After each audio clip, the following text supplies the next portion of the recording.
You're listening to Reza Riffs with Keith Reza and Alan Lee, right here on LA Talk Radio.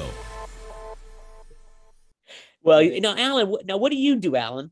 That's an excellent question. Well, I do a lot of these rooms that you just mentioned that are just these workout rooms. But I have had shots in the belly room, Nice. the ice house, and I have done shows there. Mhm. But I'm still swimming around, But I have shows, and Keith has helped me out a lot, Oh, that's nice. put me up, I substitute teach during the day, Okay. and so that's what feeds me. But I'm having a great time, and I am a SAG actor.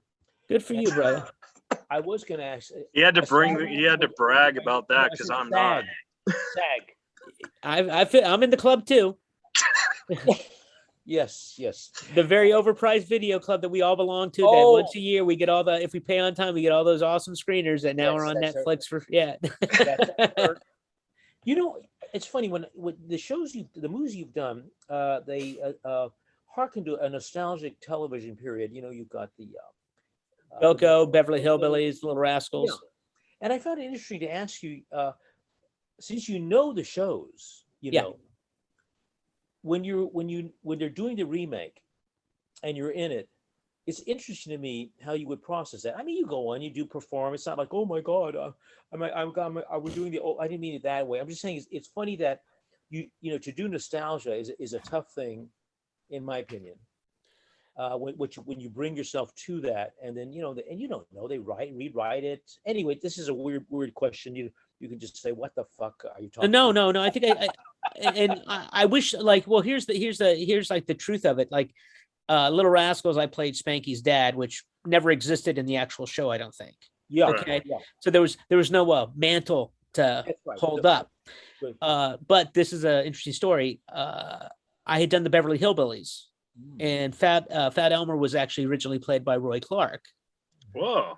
And I was informed of that by Harris Pete. I don't know if you know who Harris Pete was, but he is a very funny, phenomenal stand-up comic.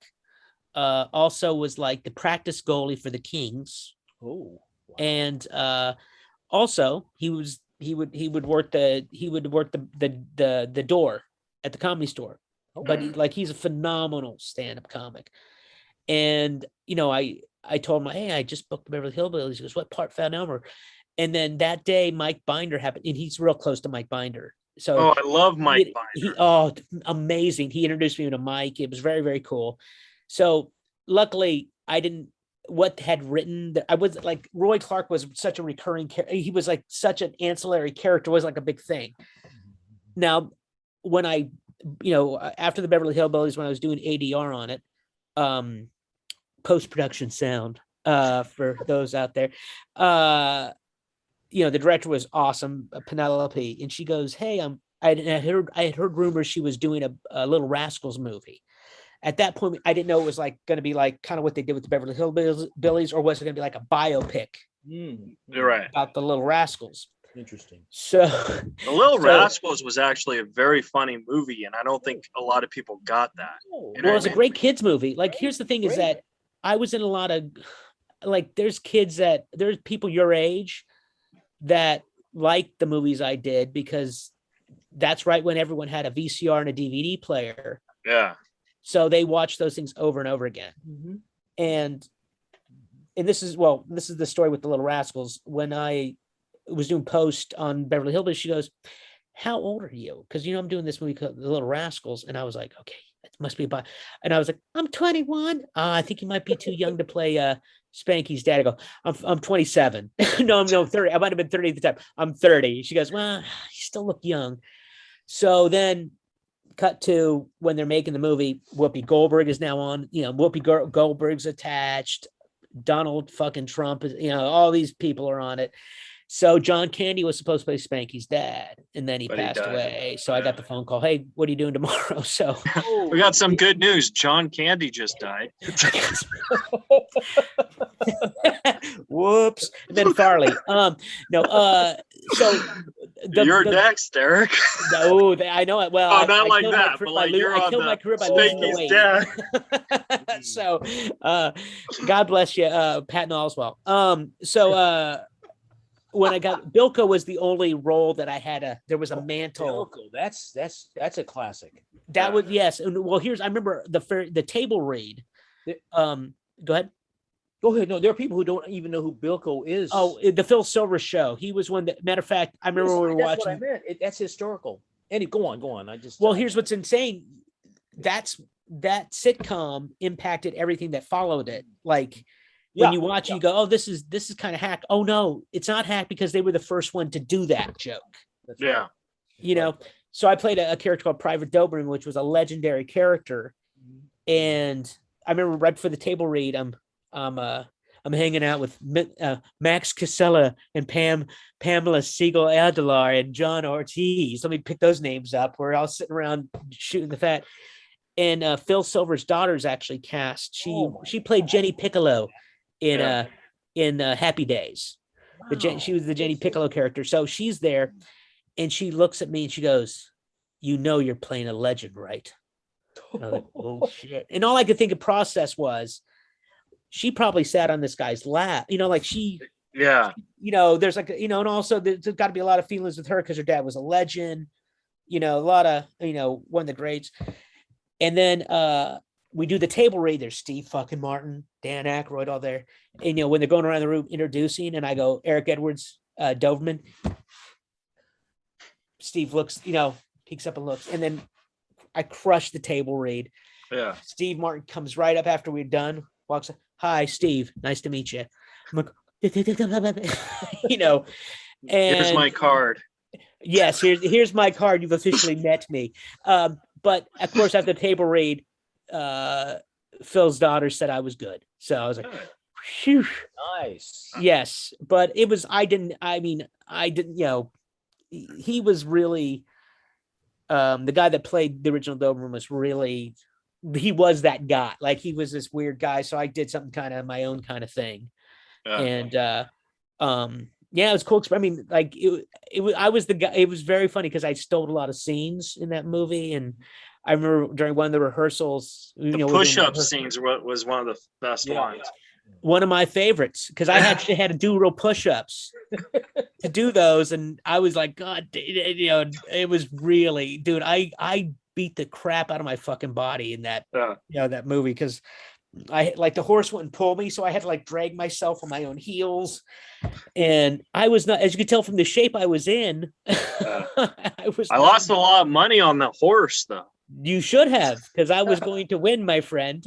But yeah, that film was that was a lot of fun. I remember after this rehearsal, I go outside to smoke a cigarette, and Aykroyd bums a cigarette from me. Oh, that's cool. He has Asperger's, Yes. Yeah. Yes. Like he's very socially awkward.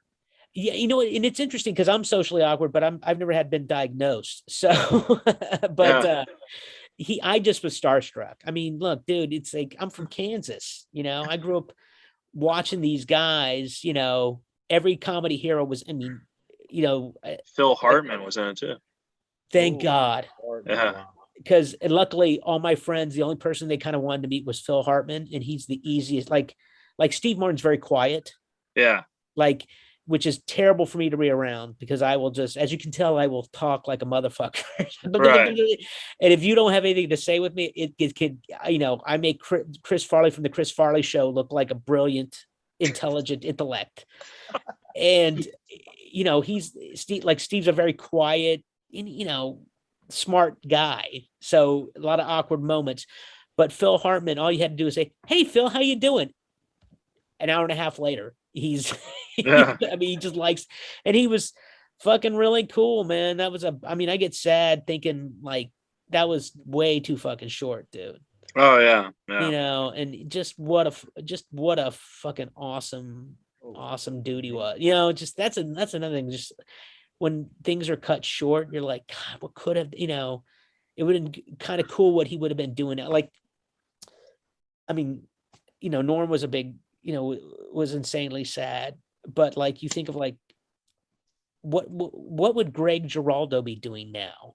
Oh yeah, that's true. Because he was on. He didn't even like his last year was his superstar year. You know what I mean? And like he could have just been, or Mitch Hedberg. You know, Mitch like Hedberg's another one. Oh, well, here's what's so crazy about, like, I'll tell you how good I think Greg Giraldo is. I don't know if you've ever, you know the rule about putting together like a TV stand-up show. You put your strongest act up first. right, yeah, like a pilot, yeah. Yeah, because you don't want that's the point. You want to make sure the audience is there. Yeah. And Greg always kicked off the roast. Yeah. Like, you give a lot of props to, I mean, Jeff Ross is a badass. He's amazing. Yeah. But just what great, I mean, like consistently. Oof. I remember because you said Jeff Ross, and I do have one last question, so I want to respect You your can time. ask as many. Cool? I'm cool. I'm all yours. Oh, okay. So I remember I was writing for the Norm show. Norm interviewed Jack Carter, and I was like, Norm, ask him what he thinks of Jeff Ross, because Jack Carter back in the day, he was known for the roasting type of thing.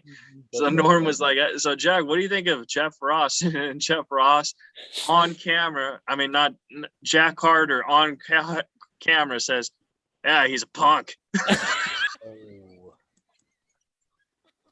I was like, oh my God. He's like, he's nobody. I mean, he's a nice guy, but I mean, you know, it's like it's one of those guys that, I gotta say, a lot of the older comics, like of that generation, can be a little salty. Because and then Norm and Adam Egan were just like, yeah, we agree.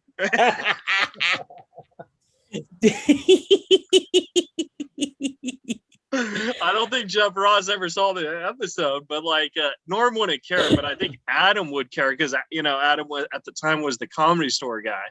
So no, they still. Well, I mean, are you still close with Adam, or? No, I think when he moved to Texas and the pandemic happened, I mean, I never really was close with Adam. Yeah, but I mean, I was friendly with him. You know what I mean? Because him and Norm worked together a lot, though, right? They kind of he was like his producing partner, right? Yeah, yeah. I mean, it was Adam was Alan Lee on Norm's show. Yeah. Okay. You know, so, but no, I have one more story about the Little Rascals. Is my first acting teacher was a guy named Bug Hall, who was he was the star of it. Was he? He wasn't. Was he Alfalfa? He was Alfalfa. Yeah, that's who I got to work with. Yeah, and he did this movie with Lindsay Lohan, and I remember at the time, this is when like I had a huge crush on Lindsay Lohan, and I don't remember the name of the movie, but he kissed her, right, because he's their love interest, and I was like, I wasn't thrilled that this guy who's been in movies as my acting teacher, I was thrilled that this guy kissed Lindsay Lohan. So I asked him, I was like, is Lindsay Lohan a good kisser? And he's like, no. That's not fair, because maybe she was acting, because like well, yeah, but I mean, but that's what I'm saying, like you change the rule, you know, like she's a megastar, and he's acting, you know what I mean? So like it didn't really matter. That's what I'm saying. But my last question for you is Blade. How did you film that? Because that seemed like CGI, but it also seemed like it wasn't. You know what I mean? Yeah. It was. I want to say it was all practical effects. Really? What they did is, you know, I like. Did you actually go there, or did you do the voiceover? No, I went there. I actually had 8 hours of makeup on my face. Ouch. And I remember the only time I was ever late for a set was the first day of shooting or the first day I was called. They actually ended up not even using me that day. So it was, I made it from basically Laurel Canyon or Colfax and Moore Park to deep in the West Valley in 15 minutes. Wow. Because I got the phone call. I'm like, oh shit, you know, and of course, when you know you're late for something big, I said whatever I said, shit, goddamn motherfucking goddamn fuck. I'll be there. Wesley whatever. Snipes called you? No, it was the AD. I was there before crew showed up. I mean, like, Right. in other words, I had to order breakfast. Like, what do you want to eat for breakfast? Because when you guys are coming in like 5 hours before anyone, 4 hours for anyone else even shows up. So I would, you hear those stories of people falling asleep in the chair because, they're putting on some, and I would fall asleep in the chair, and I'd have these wicked, like really cool dreams, like of being like hailstones. Mhm. And what it was is that they were, punching in the, poking my head to make the makeup stick, my head and stuff. And it was like 8 hours a day. And then what I would do is I would have this big head, my thing on, and then I would sit in a chair and it would lift me into the suit. And I had a puppeteer playing my left arm and a puppeteer playing my right arm. And they sat right at fart level in the suit. And it was, I guess the suit somewhere, like the big mountain of whatever I was still exists somewhere. And that was and how they would film is literally I did most of because they were so far behind schedule by the time they, I booked it, I think I actually booked it in November of the year before they started shooting. And then I got suited, measured for the makeup in like January. And then I think I actually showed up to work in March. Wow. And so every day I would go in and I would be made up, and sometimes they'd only use me for like 4 minutes, but normally with all my stuff where that's on my, like the camera's on me, it was Wesley's double because they would ship him off to another location to make up work, Right. And I basically, my voice, I basically did a version of my mom's voice as the character's voice. And yeah, it was a talk about hell because it was hot in that suit. Yeah, I imagine. And if I had to take a pee, I'd feel like an asshole because they'd have to, because they had attached my neck to the suit once I was in this, once I got up, then they'd have to attach, which it was like to put me in the suit was like a half hour, 45 minutes at every pop to put me in the big suit. And then to take me out was like about a half hour. So it was really like, talk about feeling like a prop. You're like there, but it was fun. I got to be in the first successful Marvel movie. Yeah. Are you So, glad? you're Are you welcome. glad that your character died so you didn't have to do a sequel? Technically, I did not die. Oh, you didn't? I didn't evaporate. Oh, so you could still come back and I'm knocking on wood. I'm gonna direct message those guys and say, hey, you can't recognize me. I would love to get back into that suit. I would dude, now in retro, because it's funny, I've done like other I've done a few other movies where I've had to wear that much kind of like makeup and prosthetics and stuff. Mm-hmm. And on a big budget movie like that, it's not so bad. It's not so bad. It doesn't suck. Well, Eric, where can the folks at home find you and support you? EricEdwards.com is back and running. All right. But it's not that, it's a Facebook. I think you can find me on Facebook. I'm trying to think, Instagram, it's Eric Edwards 1 or Eric Edwards the 1 I got. And then I don't really tweet. I mean, I know I sometimes kind of got it linked to stuff, but Instagram, Facebook, EricEdwards.com. But that's where they can find me. And then hopefully I'll be doing more live stuff once the world, once we get over this Omicron kind of thing, Well, let's do a show together, man. I would love to, dude. I mean, I gotta get my, I gotta get I back could to this open stuff. for you. Well, hold on. You might want to reverse that. I wish. What do you think? This is 1997. What do you think? I would. I had to put my career. I didn't have to, but my career. I have a son that has a special needs, so I had to kind of put a lot of things on hold because I can't leave. Like I got to work in LA. Oh, we could do LA. Oh, dude, Sam's different. I mean, it's as you can tell, I'm a little low guy. I'm his main caretaker, so he's been getting up at fucking 4 a.m. the last 5 days. I've had no sleep, but no, dude, I'd love to do a show with you. Awesome. I mean, I can't wait. That's one of my goals by the end of the year to start doing infinitely more stand up. Yeah. Just because dude, Alan, I love the workout rooms. Yes, thank you. I love the workout rooms. Let's be Yeah. quite honest. I mean, to do the road, unless you're doing stadiums or Sure. or big clubs, you're It's basically not really worth it. Yeah. Well, yeah, you're like a traveling salesman with jokes, Yeah. you know. No. And the money, because you're a SAG actor, my friend, the money you can make in LA if you get a job, infinitely more. Yeah. You know, like, Yeah. and I don't know about you, but like, I never wanted to pay bills. Like, in other words, stand up is, I've always considered it like, that's my art form. Sure. I like to do it. I like to do it the way I like to do it. Sometimes it's good.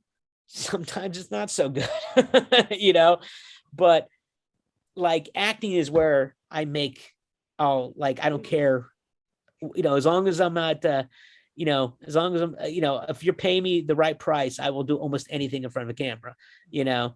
Yeah. That's like, that finances like my life stuff, like doing play, like shows that I wrote or doing stand up, you know. And this is still the place. Absolutely. And like I said, if you can become a great comic coming out of LA, you're a really fucking great comic. No, I really like what you said earlier about that, because you're working material mostly in front of other comics,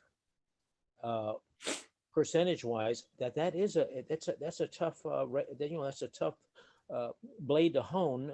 Yeah. In that, you know, in that environment. But here's the thing is that you become more original, I think. Yes. No, you're. Yeah, I agree.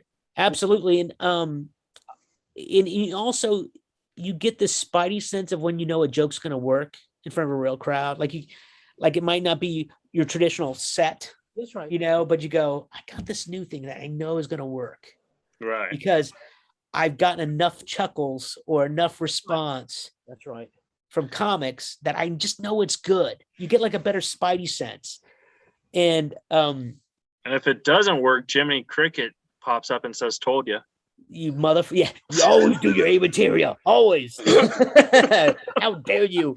Well, here's the key: is someone, my mentor, who was the best, who should have been that never was, this cat Bill Torres, who took me under his wing when I first came to LA, and who, it's crazy because like he had like a lot of street cred from the New York comics in the early, like Chris Rock loved him, saying like he was crazy, smart, funny, very original. He's a full-time teacher now, but like, you know, he didn't enjoy doing stand-up like that. You got it. Like, if you're gonna do stand-up, you got to enjoy doing it. Just like if you're gonna be an actor, you got to have to do it. You can't just go, I think I'll make a living doing it. You got to have to do it. You know what I'm saying? He used to always, like, this is like, I don't know if you watched a lot of Carlin. Yeah. Well, if you ever watched some of the last times he showed up on the Tonight Show with Johnny Carson, he literally treated the Carson show like it was a fucking open mic. Interesting. There is a set where he goes, no, go to the other cards because those jokes aren't working. He said that in the middle of a fucking Carson set. He did not give a fuck.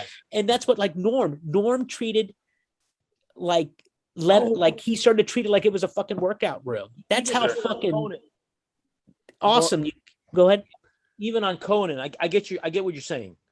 That's the balls you got to have when you know you're really good, is when you treat TV performances with the same reverence as if it's a workout room.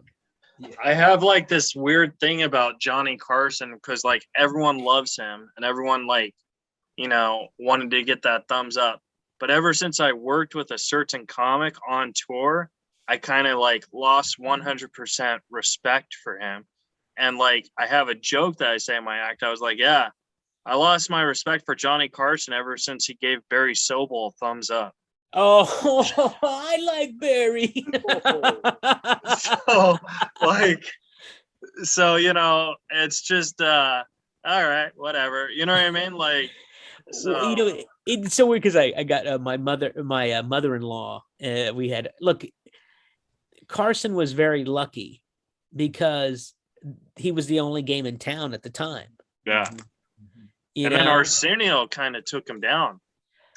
Dude, yeah, talk about ballsy Arsenio, man. He left on time. He left that show when it was successful. Uh-huh. Then he tried to bring it back like in 2013. Well, can I tell you? I had one. When they were rebooting the new Star Search. He was going to be the host. So a buddy of mine called me up and said, "Hey, do you mind doing like a run through with us so we can kind of, just so we can kind of get a feel." So I showed up. I did my act, and fucking Ben Stein decided Love to be Ben Stein. I do until he decided to be the Simon character, Right. and wanted to, look, there's no audience there. I'm doing a favor. I'm basically just saying words out of my mouth. Right. I'm a buddy said, "Hey, we really appreciate if you did it." So Arsenio's going through the motions, being very, very respectful, and yes, he knows what I'm doing is a favor. Yeah. And fucking Ben Stein starts to fucking like critique my act, and I go, and Arsenio goes, "Well, what do you think of what he said?" I go, "That motherfucker hasn't been funny since he wrote the Checker speech," and you jump in like. And Arsenio's like, "Oh," and he's like, "Good call." Like he wish I'd done the same thing. Because nothing's worse is why are you deciding to shit on me? I'm doing a favor, and now you're gonna suddenly I'm the asshole you're gonna be a dick to. Fuck you, old man. I don't want to win your money. I don't want to. Oh, it's I can't remember. I worked on a show that someone actually was one of, like the producers with Ben Stein's money, and they said he would get really mad if he lost. He would like literally get really angry. He got mad when I asked him to do this podcast. Well, he should be honored to do this podcast. That motherfucker. I mean, I don't know what happened, but something happened about 4 years ago where suddenly you go, really? This is the hill you decide to die on? You're all doesn't right even look like Ben Stein anymore.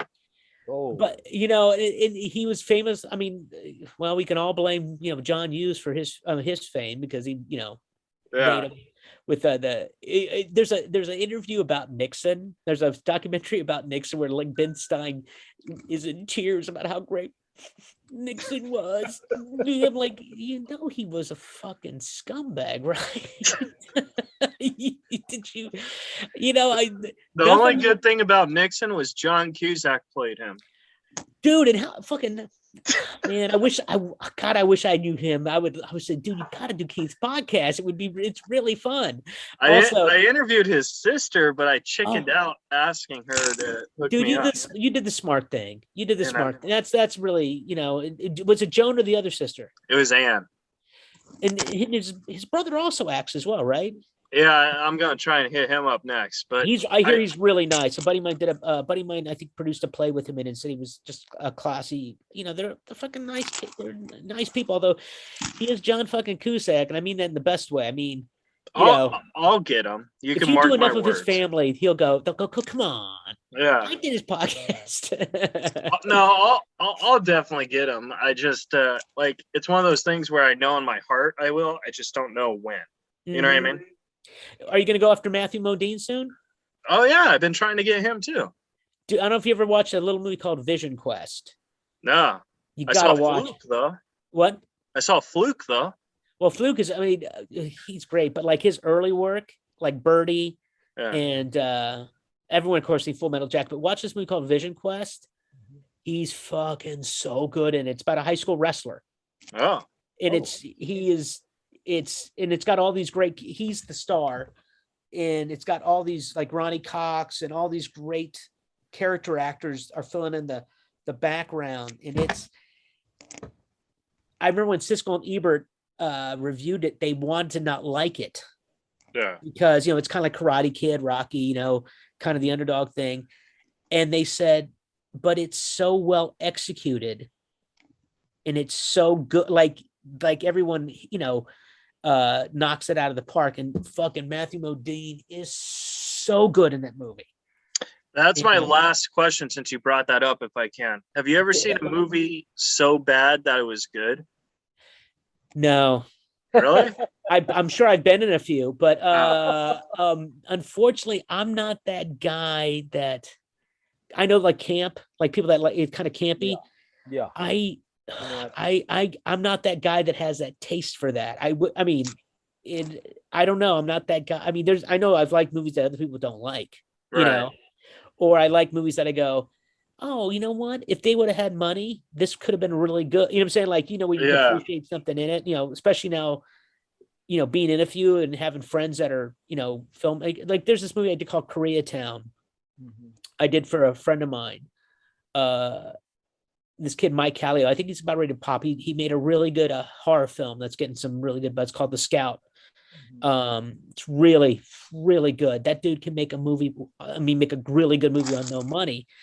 And I had just like met him, and and he wanted me to be in this movie with he wrote a scene for me. And there's this guy Kenneth Choi. He's like the Korean American actor that's been in like he's in Captain America, Spider-Man, Homecoming.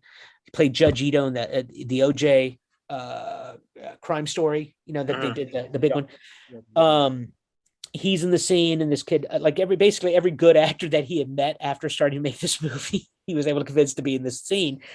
And then I go watch the premiere, and if he would have met me like a couple months earlier, I could have turned him on to some like really good actors that would have worked for free. Right. Like you watch the movie. What? Like Keith Reza. Yeah, and Keith Reza and Alan. I watched this movie and I go, the script's there. Right. He's a fucking real. I mean, like he made a mini video, not the high digital stuff, but he made it look as close to film at that point that I'd ever seen. And I go, if he would have had a budget to either hire, quality, get cast and hire great, or met someone like me who could have turned him on to some really good actors because the script was good. I go, there is a good movie here. Just unfortunately, he's got some bad actors in there, that I can appreciate that. But like a movie that's so bad that it's good. Name me one. What's on your list? I could name you two. Okay. Zoolander. See, I think Zoolander's a good movie though. It is. I didn't No, think the first time you see Zoolander, it's terrible. And then you see it again and you're like, this is so good. Like like you have to think back the first time you watch it though. And I loved it. I remember in the theater, but I was high though. I was very high when I saw the movie. And I mean, I just quoted it the other day. It's a walk off. Put a sock in it, Zane. It's a walk off. Dude. We gotta get Billy Zane on Razor Riffs. Dude, he'll do it. But Zoolander, see, I don't think Zoolander's a bad movie. Zoolander, I mean, they made a sequel. The sequel might not be that good. Well, I still think with Zoolander, and the second one is Weekend at Bernie's. The first time you watch it, terrible. Then you watch it again, it's nonstop funny. Oh, dude. See, Keith, I loved the first Weekend at Bernie's. I mean, that's what I'm saying, man. But I loved it in the movie theater. That scene where they're water skiing with him, and I mean, it's like a Three Stooges movie, but with Brat Packers. You know. The best part in that movie is during that ski thing, and then Andrew McCarthy picks it up and he drops him. He's like, "Son of a bitch!" And Jonathan Silverman's like, "What?" He's like, "He lost my sunglasses." Dude, to me those aren't so bad. I love those two movies. I love them. They're like, I mean, some people would say guilty pleasures, but I just think they're good. You know, I think I don't think they're good. I think they're great because I see what you're saying. You know what I mean? But the first time you watch it, it's pretty bad, and then when you watch it again, you're like, oh my god, this is genius. Well, see, I would have thought you also got to understand, like, they weren't trying to make The Godfather. That's right. Yeah. But like you could also look at it on a reverse. Like if you see The Hangover, the first time I saw Hangover, I thought it was great. But then the more I watch it, I think, it's just okay. Ooh, see, it's interesting because I've only seen it once. I think maybe once or twice, all the way through. Yeah. And then I picked it up when it's on. Well, it's interesting because like when you go to see the sequels, like you go, it's the same story. But yes. So if the sequel would have been preceded the prequel, like in other words, if it would have came first, you go, oh, this is the funnier one, right? But because the first one, see, Yeah, I mean, there used to be a running joke with me that a movie's got to be really bad for me not to like it. Right. And that movie, Mickey Blue Eyes. I Really? walked out, and people were like, "You walked out? You walked out?" I would go, "They must be terrible," because I would always say something good about like a movie, you know. Right. But we brought that movie up last week with John, and John was like, "I was in it," and I was. Oh, that's thinking, right. Was he Mickey Blue Eyes? I don't Oh, know, but I remember I must have walked out because I don't remember seeing it. dude, I couldn't get. I And don't think I love Hugh stayed. Grant. I at the time I loved Hugh Grant as well. That fucking stuttering little Englishman. I loved him. You know.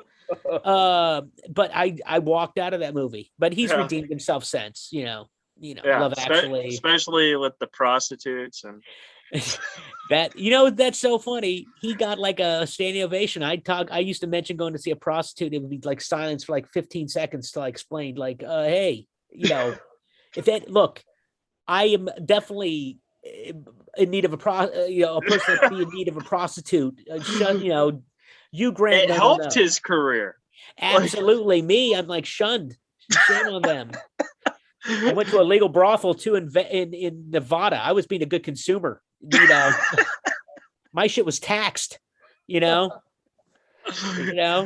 he had Elizabeth Hurley. That was the funniest thing. Exactly. That's another. I thought about her the other day. Like, I mean, she's probably held up quite nice, but I was like, fuck, that's gotta be really jacked up to be like that hot and go, my man just publicly embarrassed the fuck out of me. That's why I'm doing this Mike Myers movie.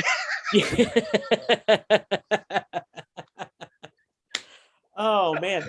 Well, I mean, Keith, I can go on forever. I mean, I like we want you back. I'll come back in a second, dude. And also when the world gets a little more settled down, I'd love to, do a gig together, or at least meet up at at a workout room and that'd be great. Bust some heads, great. Yeah, talk about bad movies. Talk about bad movies and but dude, keep on. Like I said, I really liked what you're going. I like what you're going for. And just let's take a big lesson from Norm. Let's treat every room like it's a workout room. Yeah. Like fucking have fun. Not be afraid to. What another cool thing? I like one thing about the podcast, just in general, that when you listen to a lot. This is probably gonna be a 2-parter. Yeah, dude, I like to talk, man. I'm sorry about that. No, Also, we were in shutdown for so long. You're like some of the only human contact I had. My poor wife, thank God, she's like, please do the podcast, please. If I have to hear another story, my parents suck, blah blah blah. So where was I going before one thing about the podcast you're going to mention? We're talking about bad podcasts, movies. like all these like Aziz Ansari, and like when you hear great comics after they just blew an hour on a special, they go, yeah, I got to go back and bomb again, and like it never ends. You know what I'm saying? That's like you're gonna, if you're not sucking occasionally, you're not working hard. Yeah, and that's. I agree. I mean, I filmed my first hour special 2 years ago, and I'm very proud of that. Like, I think it's the best thing I've ever done. And I'm working on my new hour, and I don't feel it's as good as that. Well, I don't know if I can make it better, but I'm trying with the circumstances, but hopefully my mind will change where I love it like that. Yeah, but I don't yet, Well, here in theory, what you think about, and that's why, like, why George Carlin is technically the king of stand-ups, because he only had like one mediocre special out of all those specials. But if you think about it, your first special is probably going to be your best because it took you the longest to write it. Right. So it's more honed, and then when you like, Eric, I don't know if you guys fans of Eric Griffin. Yeah, he's I've known him for years, but he name checked me on Mark's podcast, which was very cute. But his first special was really, really good. But then he did a second special like almost less than a year, and I thought it was just not. They were both great, but just he looked like he was more like just having a little bit more fun in that second special. Mm-hmm. And I was like, I called him after I saw. I said, "Dude, your first special was great, but this second special might even be better." And do you know how hard? I go, "Do you know how hard it is in that short a time to produce better material?" You know, that's why Dave Chappelle's fucking sick. It's crazy. Right. Is to be able to write that fast and be that good. That's some big balls right there. You know. See, So I think Norm was the best comedian, even better than Carlin, because he had so much material. He was working on multiple specials, but he wanted to do a one whole clean special. He said, I want to surprise the world, because after Hitler's Dog, which was kind of dark, he wanted to go 100% 100% clean. And he's like, and he said that would really be the best special because everyone's expecting it to be dark and stuff. So I'm sad that he couldn't live that, because that's what he was really working for. You know. Well, it's interesting when like that would have been cool. Yeah, dude. It's so funny because I like my comedians dark though. Yeah. You know, I mean, see, that's another thing I like about like LA based comics. They generally got an edge. Jeselnik is dark. I like Jeselnik. Dude, yeah, he's pretty fucking good. Yeah. He's pretty fucking. I mean, he's fun. Like to have like I'm not gonna be a likable guy. Yeah. But yet you like the guy. Yeah. That's crazy talent. I mean, that's tough. You know, like even Doug Stanhope, who's really dark. He's kind of a lovable guy. You know what I'm saying? Like you know. I've heard he's the nicest guy too. I've heard nothing. I mean, I know people that known him for years, and you know, I've never met the guy, but I know people that have worked with him. They adore him. He's who is it? Joey Diaz calls him Dirty White Boy. That's what back in the day we go, yeah, Dirty White Boy's going up soon, and he is. But his persona, even though he's like, you know, a little jaded and cynical, but you still look at him and you kind of like him. Yeah. I mean, like Anthony is literally, I'm a good-looking dick. Yeah.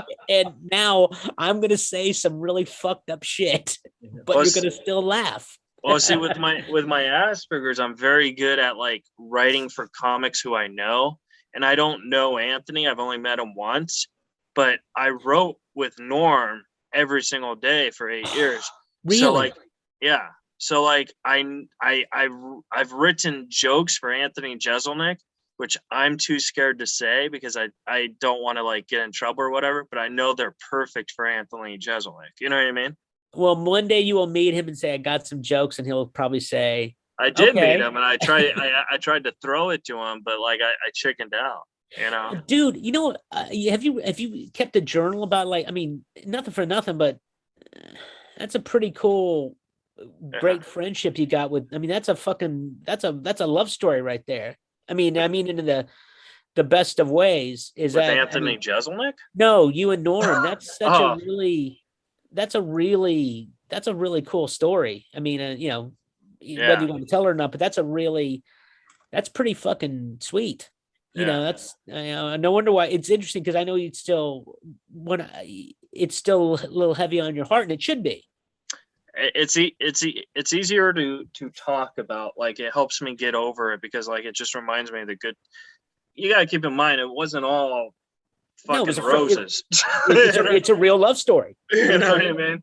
There were some horror stories there, but you know, like it's not, you know, the good always outweigh the bad. And I think I got them tattooed on me. I don't know if I could.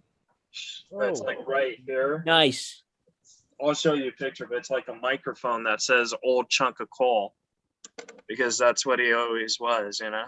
So, and yeah, so like I was thinking like there has to be a point in my career where I have to move on from it, but also he's such a big part of me. Like, my humor is also influenced by him too. So it's like very hard to, you know, when you tour with someone for that long. If I'm being real honest with myself as an artist, I probably should have said, hey, let's just do this for a year and let me move on. But I didn't. I stayed. You know what I mean? I would have, dude. I mean, first of all, you wouldn't be where you're at now if that didn't happen. And two, if you're going to be influenced by somebody, that's not a bad person to be influenced by. Yeah. Well, it's only You know what I'm because saying? Andy Dick was taken.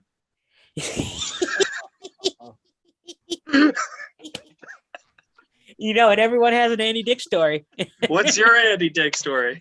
Well, I will tell you, I did this show called The Wait Is Over. That if you were to see, it was basically how a show about me losing the weight, and this guy Scott Hayes, up and coming, he's somewhat of a famous actor right now. He wanted to produce it at his theater called the Sherry Theater, and he's really good friends with Andy Dick. So one day he brings Andy Dick to come watch the show, and the show's basically about addiction. Right. But my addiction was food in unequated love, I guess. It sort of was my flaws and stuff. And it's this show. I mean, one thing I was very good at was having them laugh and then have the audience cry. And I mean, dude, I can bring pathos like a motherfucker. I'm like really, I'm very manipulative. The Zucker brothers are like, hey, yo, we made Ghost, but you need to take it down a notch, dude. Come on. This is mean. And I shit you not, what I'm like, because the way the show ends, like I go through this whole thing, and literally there's not a dry eye at the end of the show. They're like, people want to call someone they hadn't talked to. It's really very manipulative. It's actually on the website. You could probably watch it if you want, but EricEdwards.com. Yeah.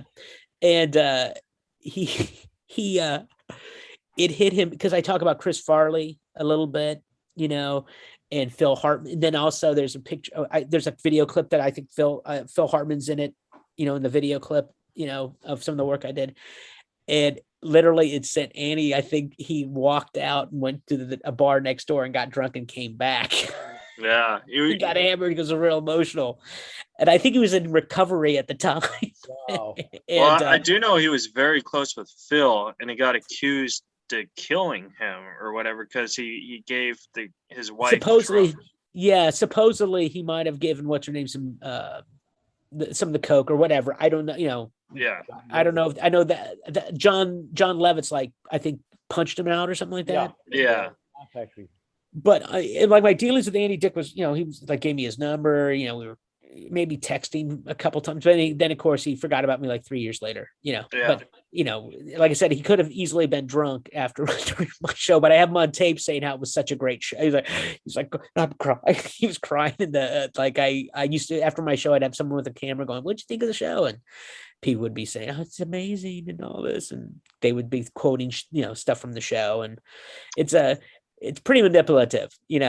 I have this weird theory about Andy Dick because I've known Andy forever because he was on my uncle was on his sitcom as a guest star, and they did a couple movies together. But I think Andy, comic wise, if he wasn't, how do I say this? If he wasn't drunk and he wasn't on drugs, you're right. He's his own worst enemy. He's insanely talented, especially with physical comedy. But I think though those stuff, it makes Andy because if he was completely sober, he probably wouldn't be much of a genius like that. Isn't that the rub? Yeah, that is the rub with all and I mean that as a compliment. If he listens to it, I'm not saying Andy. Yeah, no. It's part of what made him part of his genius is his tortured soul. Yeah. I mean, you look at, especially when he first busted out, when he was on Ben Stiller's show. Yeah, Ben. That dude's, his physical comedy is fearless, man. And there's this obscure short film. It's like a 45-minute short called Eating Las Vegas. Yeah. Starring my buddy Brad Grunberg. But it's basically almost a line for line ripoff of Leaving Las Vegas. Yeah. But instead of alcohol, they're talking about food addiction. I mean, they're literally not changing a single line of dialogue, but it just works. You got to watch it. And Andy Dick has this just one scene. He's like the fuck, what's his name? The Richard Lewis character, where is like, okay, this is the last time I give you. I don't know if you ever saw Leaving Las Vegas, but it's like, Richard Lewis has this like confrontation with Nicolas Cage, where he basically, okay, our friendship is over after this. You've pushed me to the point where I got to cut you off. And Andy Dick is that version, but with food in this guy. It's really good. And his commitment is, it's like, he's so, well, you know what? You're right. I don't know if he would be Andy Dick if it wasn't for the torturedness, Yeah. But people I don't think see that side of humor, because now they think, oh, he's weird. He's just Andy. Yeah, he's actually, like I said, he's lovable. He's a really nice guy. He was always, the few exchanges I had him was really nice. You know what I'm saying? It's just like, he's one of those, everyone's got an Andy Dick story, Alan and I have a whole book of Andy Dick stories. Now, what's your uncle's name? Pat Warburton. Yeah, he's a pretty big guy. Yeah, he's done some stuff. Yeah, so he's got a good voice, right? Yeah. So did he do a little show called Seinfeld? Yeah, it was. Yeah. David Bates. He's. I'm actually going to his golf tournament this Saturday. Has he done your podcast? Yeah. Okay, good. But so I'm going to try and get like all the celebrities to do the podcast. Like, I'm not going to volunteer or whatever. I don't really care about the children. He thinks I'm going to caddy. Little. Hopefully this won't be on the air, so he won't know my evil plan. Well, it's a 2-parter, so the second part's not coming out till after the trial.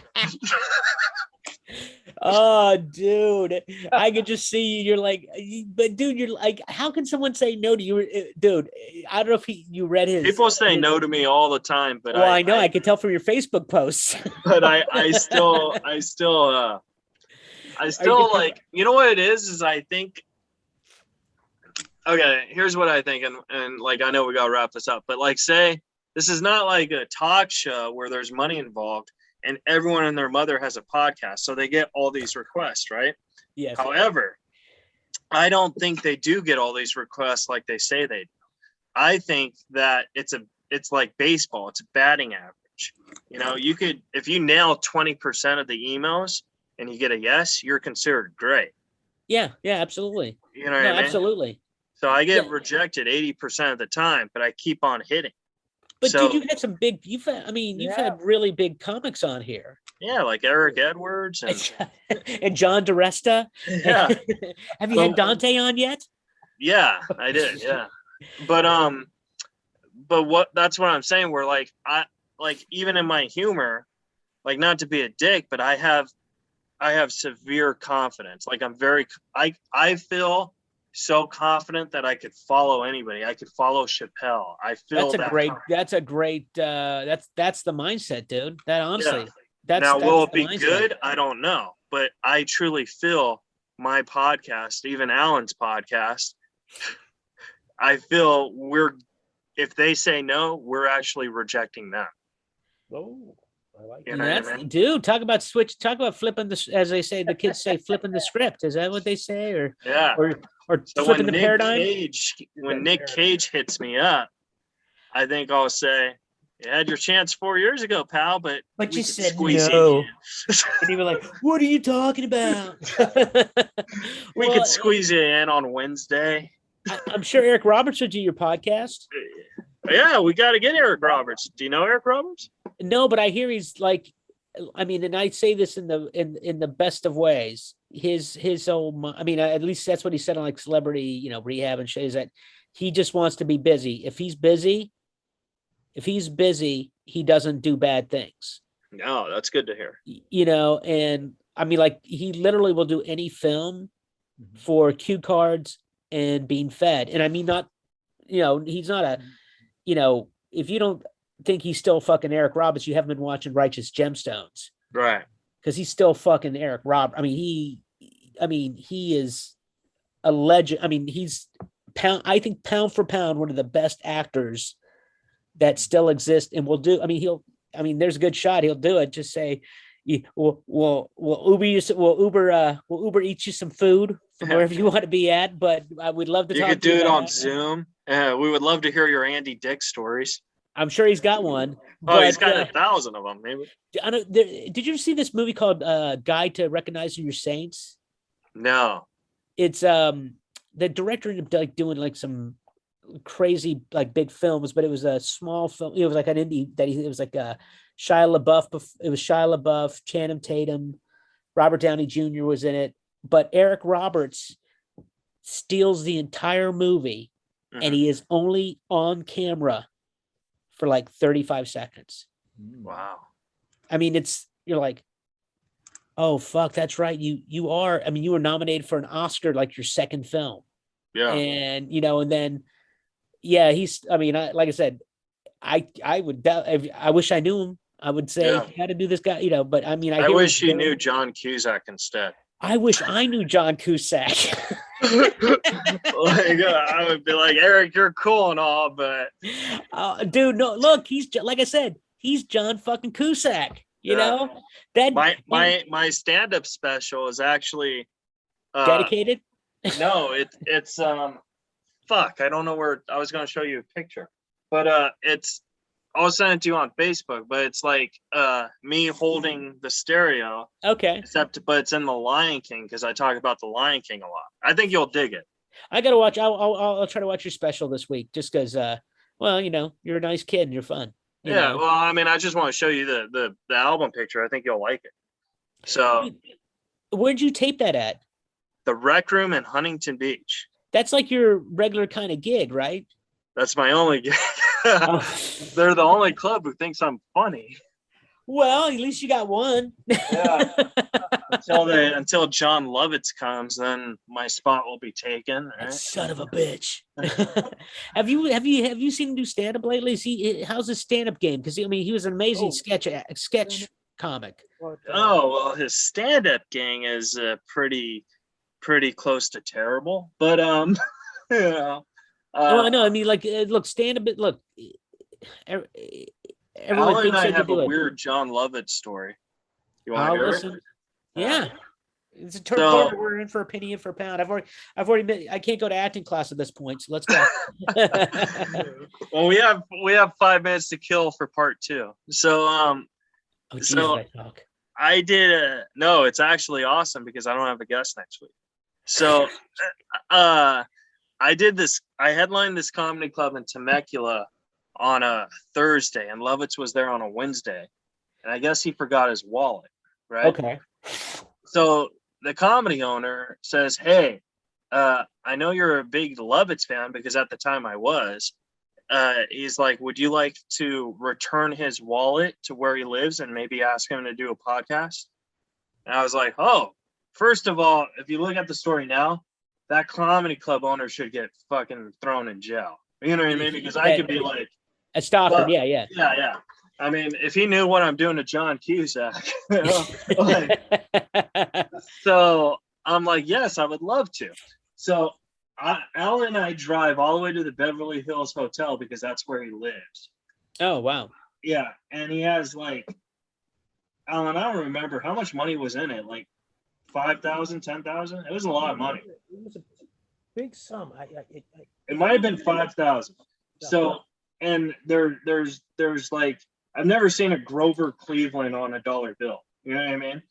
So we go to the Beverly Hills Hotel, and I'm thinking, hey, we're going to meet John Lovitz. We're going to get him on the podcast, our first big guest, because at the time, biggest guest was Rosie Tran. So, Rosie. I love Rosie. I love Rosie, yeah. Not an insult, but it's the truth. So we're waiting like 3 hours, and then security comes. And I'm like, oh, yeah, we're here to give John Lovitz his wallet. And they thought like we were holding it hostage or something. And like, how do I know security's going to give it? You know, like, this is my Asperger's thinking. Like, they're not real security people. I have the wallet. You know what I mean? Yeah. This whole weird situation. And so eventually we gave up the wallet. and I tweeted Lovitz. I was like, "Hey, I'm the one who returned your wallet," and he blocked me on Twitter. So I'm thinking, Alan and I could have just taken the wallet, go to a strip club, buy the hooker Hugh Grant got, and Yes, you know, well, you could have done better with that money. I mean, no offense to her, she's a very lovely lady, but at the time frame we're talking, you could have got a younger version. So that John Lovitz experience really turned me off on him. Now, if he hit me up out of the blue and said he wants to do it, absolutely. But and then at the end of the podcast, you tell this story to him. But I have a very similar story with E.G. Daily. Oh, hear it. Let's hear it. I was a PA when I first came to town. I was a runner / PA for Klasky Chupa, the people who did the Rugrats. Okay. And they said, "Hey, we need you to deliver scripts. Like go to the actors, and choose one of the actresses." So I go to deliver the script. I go to the address. I punch her, her apartment number, whatever it was, and you know how the outdoor, when you punch that number, it connects to the phone, right? Mm-hmm. That's how and then they, and I go, "Hey, I have your script here. I don't know where I should leave it. I'll probably take it with me, call, whatever." So then I do my runs or whatever. I go back to work and they go, "We got a call from E.G. Daily saying you're calling her personal line." I'm like, "What?" I'm like, "What?" Yes. Why are you calling the actress on her personal line? I'm like going, "Wait a second. You mean when I rang her up from the outside door to let her know that she had a script?" Well, she's very upset. Well, hold on. Do you know how these things work? I was like, that fucking bitch almost got me fired, Right, for doing my job. But I was like, and then of course, cut to 10, years later, I actually we're friends. Well, I'm not friends. Actually, I have worked with her since, but on Rugrats of all things. But I actually ended up attending the acting school where she ended up was part of whatever, and her ex-boyfriend said, "Well, you don't understand, she was being stalked at that time." Right. So she was like a little but once again, how the front door, you know what I'm saying? Yeah. The sound was from outside. I'm out here with your script, but it's like what? I was doing my job, just like you were returning a wallet with $5,000 in it. Yeah. I think it was more, but yeah, it was. Yeah, but still, there was a lot of money in it. Let's put it that way. You were doing a favor for the club owner. And now the club owner was smart. He said, "Yeah, I'm sending up this kid, Keith and Alan, to drop your wallet." He should have said, "I'm sending them to drop the wallet off." Obviously, he must not have made that phone call. No, he didn't, but he shouldn't have done that either. He should have called his agent and say, "Listen, where's an address I could personally send it to you?" Weird. It was weird. It was that was just weird. And did we go through the wallet? Yeah, but we didn't take anything. We were like, "Holy Lord!" This is John Lovett's wallet. We couldn't even close it. Yeah, it's so much money in it. Dude, we got to go for hour 3. No, I'm just kidding. No, I do have work early in the morning, so we do got to wrap it up. I got work. Right. Dude, I would love to talk to you again. I mean, there's this because you honestly, Keith, you fascinate me in all the best ways. Oh, sweet. Because you just like like I said, your act is you're gonna be. I think you're gonna do all right, kid. I think you're gonna do all right. So remember me, so I can open for you. Of course, we can do the reverse Alan Stevens Roseanne Barr thing, where oh yeah, when she passed him, he started opening for her. Alan Steven, man, you want to hear an Alan Steven story? Well, I've got a couple, but I have big respect. I mean, dude, we love Alan Steven. He's one of the I call the fathers of the modern style of stand-up. Yeah. Where he'll do an impression. That's right. He'll do a sound effect. He'll do a one. I mean, he's great to watch. I mean, I love watching him live. Yeah. Oof, he is just so good. But is it quick Alan Steven story, or should we do it another time? We can make it quick. So we did a podcast with Alan Steven. It was called A Comic's Life. Okay. And this is at the time where stealing jokes became a thing because Tony Hinchcliffe. I was in the press a lot because Tony Hinchcliffe took a bit of Norm's, and Norm kind of like tweeted like he's gonna, and I defended. Isn't Tony one of Joe's boys? Yeah.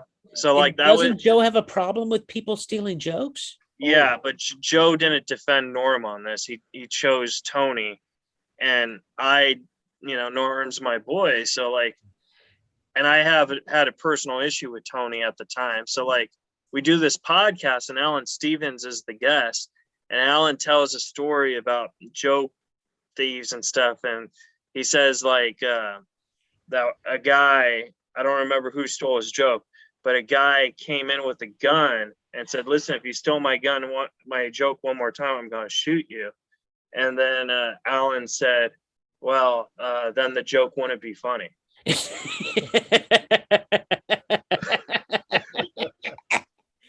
Dude, Alan Stevens. Oh, that dude has been so nice to me over the years. I've only met him like for him to be as nice as he was to me, I'm like, what a good dude, And talk about, I mean, he's got. I don't know if that story's true, but I'm sure it is a good joke. Or it's a story.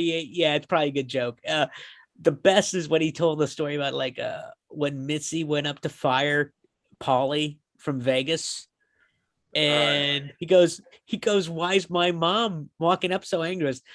That ain't your mom. That's the cunt who owns this. That's the cunt who owns this comedy club. I was like, oh my god, that is. And fucking Alan Stevens, he's so badass that he literally does not give a fuck. He can say, and also I think he's probably been in a few fisticuffs himself. So like, he's got a little bit. He's got like a little bit of that. Like, hey, I'm not afraid to go down fighting, which I respect.